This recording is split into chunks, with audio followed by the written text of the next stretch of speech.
Hello everyone, বং ট্রেলসের আরেকটি ছোট্ট নতুন ব্লগে আপনাদের সবাইকে স্বাগত। আজ নর্থ ক্যারোলাইনা একদম অন্যরকম। সাধারণত যাকে আমরা একেবারে সানি, গ্রিন আর ওয়ার্ম স্টেট হিসেবে দেখে এসেছি, আজ সে নিজেকে সাজিয়ে নিয়েছে একেবারে সাদা চাদরে। চারিদিকে শুধু বরফ আর বরফ, আর সেই বরফে মোড়া নর্থ ক্যারোলাইনার কয়েকটা ক্লিপস রইল আপনাদের সবার জন্য।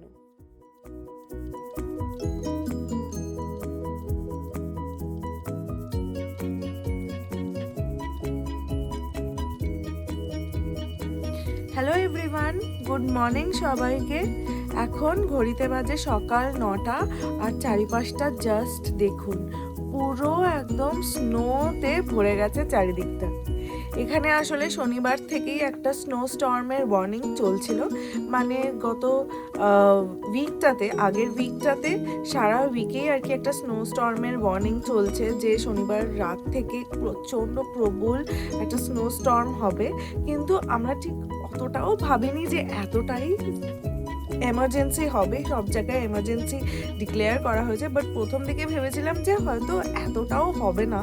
হ্যাঁ, সেটা ঠিক যে যতটা বলা হয়েছে ততটা হয়তো হচ্ছে না, তার থেকে হয়তো কম হচ্ছে, একটু ভাগ্যিস একটু কম হচ্ছে। বিকজ দেখুন এখন কি ভীষণ বরফ জমে গেছে। এখন সকাল 9টা আর সারা দিনই এইরকম চলতে থাকবে, আর কতটাই যে জমে যাবে কে জানে। এই স্নোয়ের মধ্যে একটুখানি হাঁটতে বেরিয়েছি চারিপাশটা দেখতে যে কেমন লাগছে। তো চলুন আপনাদেরকেও দেখাই।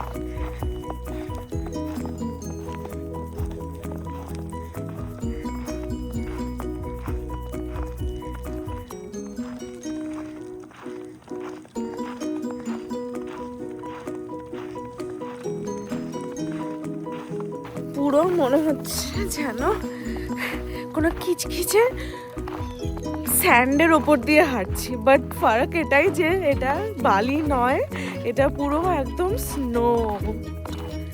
এই দেখুন, সুবর্ণাও বেরিয়ে পড়েছে, আবার ট্রাইপড নিয়ে বেরিয়েছে বেটা।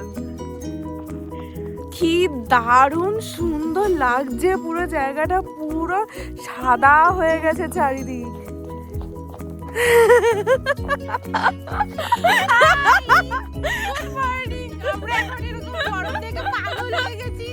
এক্স্যাক্টলি, পুরো একদম মাথাটা কভার করতে হচ্ছে যে তুমি ঘরে ফেলে এসেছি এক্সাইটমেন্টে। High, good morning. সকালে উঠে একচোট বাইরে থেকে ঘুরে এসেছি। বিশাল কন করছে ঠান্ডাতে। -7 শুনলাম, বুম্বা বললো যে ঘরে আসতেই বললো যে -7, তার মধ্যে তুই নাচতে নাচতে বাইরে গেছিস। কি করবো, এতটাই সুন্দর বরফ পড়েছে চারিদিকে, এত সুন্দর লাগছে যে নিজেকে আর সামলাতে পারিনি, একা একাই বেরিয়ে পড়েছিলাম। ওদিকে সুবর্ণাও এসেছিল, তাই ঘরে এসে হাতগুলো এত ফ্রিজ হয়ে গিয়েছিল, মনে হচ্ছে যেন হাতটা কেটে যাচ্ছে, এইরকম ঠান্ডা এত। তাই এসেই আগেই নিয়ে এসেছি চা নিয়ে আগে বসতে হবে, না হলে একদম ভেতরটা মনে হচ্ছে না পুরো কাঁপুনি দিচ্ছে। আর বাইরেটা দেখুন পুরো।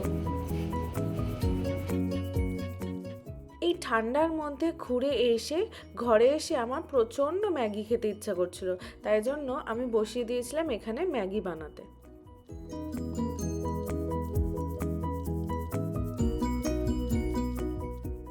এইখানের এই জিনিসটা তোমার ভীষণ ভালো লাগে যে যতই ঠান্ডা পড়ুক না কেন, আপনি ঘরের ভেতরে হিটারের মধ্যে থাকেন, তাই অতটা ঠান্ডা বোঝাও যায় না। তাই বারান্দায় না দাঁড়িয়ে জানলার সামনেটাই দাঁড়িয়ে বরফ দেখতে দেখতে ম্যাগিটা এনজয় করলাম। ব্রেকফাস্টের পর আমরা সবাই মিলে বেরিয়েছিলাম আশেপাশে কেমন বরফ পড়েছে সেইটা দেখবো বলে। আর এইদিকে দেখুন আমাদের গাড়িটা কেমন বরফের চাদরে ঢেকে গেছে। ও হ্যাঁ, একটু দেখো।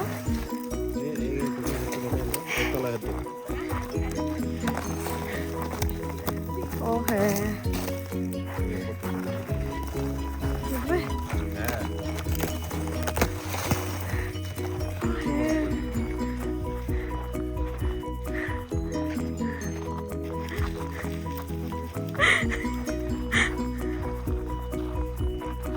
আসুন।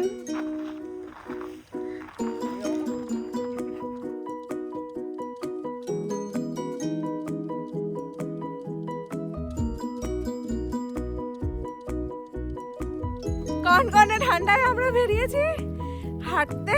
এই যে দিদি দাদা আবার চকলেট দিচ্ছে সবাইকে, আমার গালটা লাল হয়ে গেছে দেখো, ইনক্লুডিং দিদিরও। এই যে বোম্বা দাদার হাত কেটে গেছে। ভীষণ ঠান্ডা, মনে হচ্ছে যে সব মেয়েদের কম ঠান্ডা লাগছে আর ছেলেদের সবাই ছেলেরা এত হুডি ফুডি সবকিছু পরে আছে কেন? ভীষণ ঠান্ডা বাইরে, ভীষণ ঠান্ডা হলে কি হবে, এই বরফের মধ্যে দিয়ে হাঁটতে কিন্তু মজাই লাগছিল বেশ।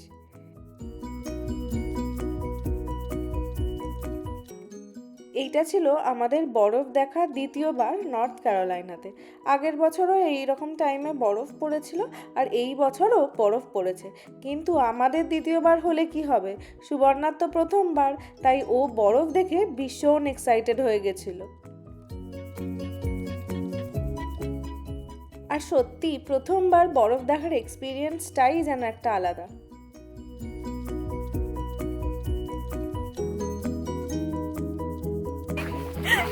তোকে দেখে মনে হচ্ছে স্নোম্যান, পুরো পুরো স্নোম্যান লাগছে।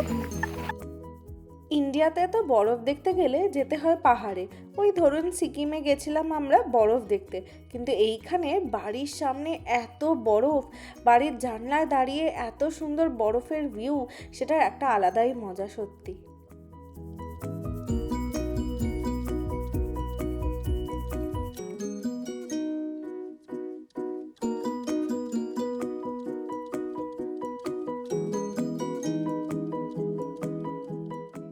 এত বরফ পড়েছিল চারিদিকটা যেন একটা সাদা চাদরেই মুড়ে গেছিল।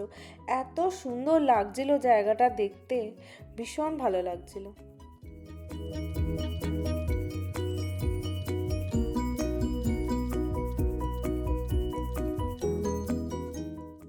এই ছিল আমাদের নর্থ ক্যারোলাইনার একটা বরফে মোড়া দিনের গল্প।